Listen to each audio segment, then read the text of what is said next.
Go. Okay, so I've measured the device. What are my objectives in the lab? What do I have to turn in?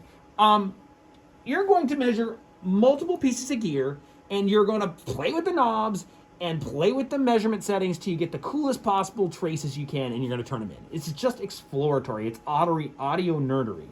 And so right now, I've got this thing being driven by pink noise. Some pieces of gear actually give us better results when we change the measurement signal to a sine wave. Anything that creates distortion gives us much more meaningful results if we change our source to a sine wave and we look in spectrum mode, not transfer mode. Let me show you. You can see what's happening here with pink noise and a transfer mode. If I move this over to a sine wave, so it's probably a 1K sine wave, 500 hertz right now, and my result actually, why is it not working? We'll go to spectrum mode and turn the spectrum mode on. Oh, I can see my sine wave very clearly, and I can see a little 60 cycle hum in the device. I don't see much distortion. If this were a distortion processor, I'd see a bunch of harmonics.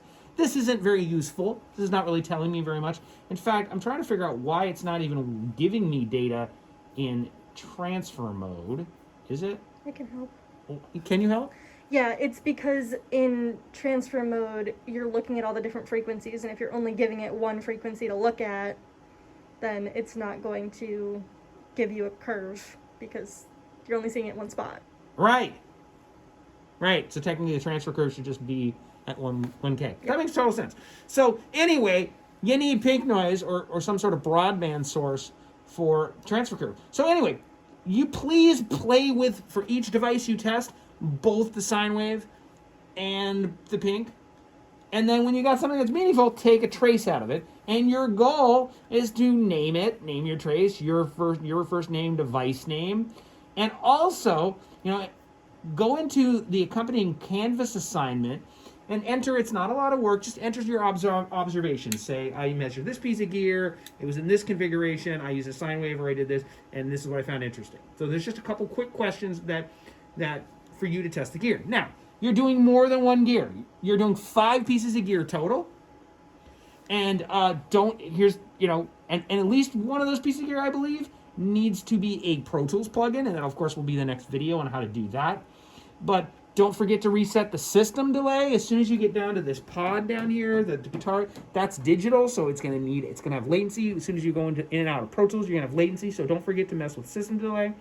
And the actual requirements are 5 screenshots of your captured traces. At least 2 should be of spectrum traces. So at least 2 should be pink noise driven in transfer mode. No, sorry. At least 2 should be sine wave driven, or not necessarily, but of spectrum mode. And at least 2 should be transfer curve, which is going to have to be pink noise driven. At least 1 should be of a nonlinear device. What's a nonlinear device? Something that creates distortion. The line 6 down here is a guitar amp simulator. That's totally nonlinear. It creates distortion. Measure it. You could also use the distortion plugin in Pro Tools, which I'm going to demo in a minute in the next video. So run sine wave through distortion box, look at it in spectrum mode. It's super cool.